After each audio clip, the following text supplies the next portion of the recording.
بسم الله الرحمن الرحيم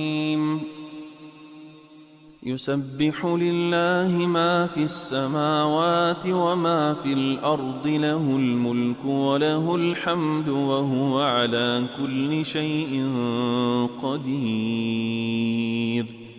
هو الذي خلقكم فمنكم كافر ومنكم مؤمن والله بما تعملون بصير خلق السماوات والأرض بالحق وصوركم فأحسن صوركم وإليه المصير يعلم ما في السماوات والأرض ويعلم ما تسرون وما تعلنون والله عليم بذات الصدور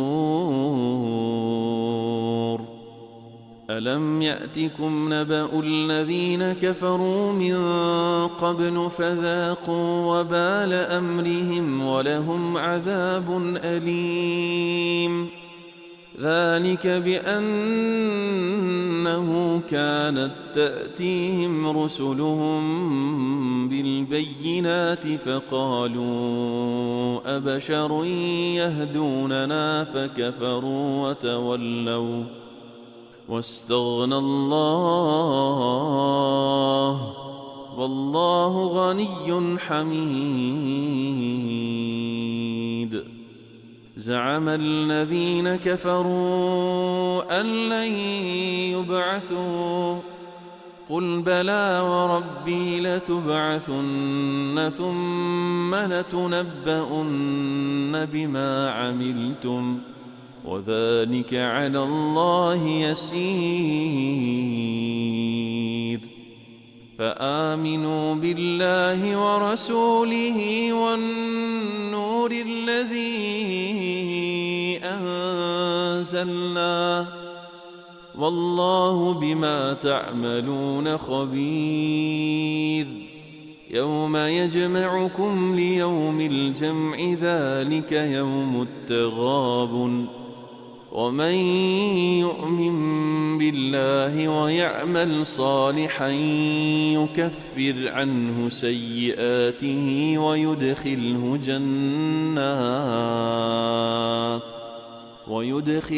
جنات تجري من تحتها الأنهار خالدين فيها أبدا ذلك الفوز العظيم والذين كفروا وكذبوا بآياتنا أولئك أصحاب النار خالدين فيها وبئس المصير ما أصاب من مصيبة إلا بإذن الله ومن يؤمن بالله يهد قلبه والله بكل شيء عليم وأطيعوا الله وأطيعوا الرسول فإن توليتم فإنما على رسولنا البلاغ المبين الله لا إله إلا هو وعلى الله فليتوكل المؤمنون يا أيها الذين آمنوا إن من أزواجكم وأولادكم عدوا لكم فاحذروهم وإن تعفوا وتصفحوا وتغفروا فإن الله غفور رحيم إنما أموالكم وأولادكم فتنة والله عنده أجر عظيم فاتقوا الله ما استطعتم واسمعوا وأطيعوا وأنفقوا خيرا لأنفسكم ومن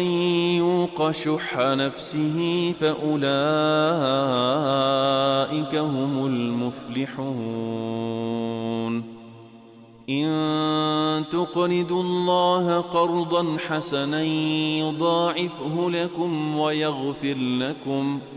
والله شكور حليم عالم الغيب والشهادة العزيز الحكيم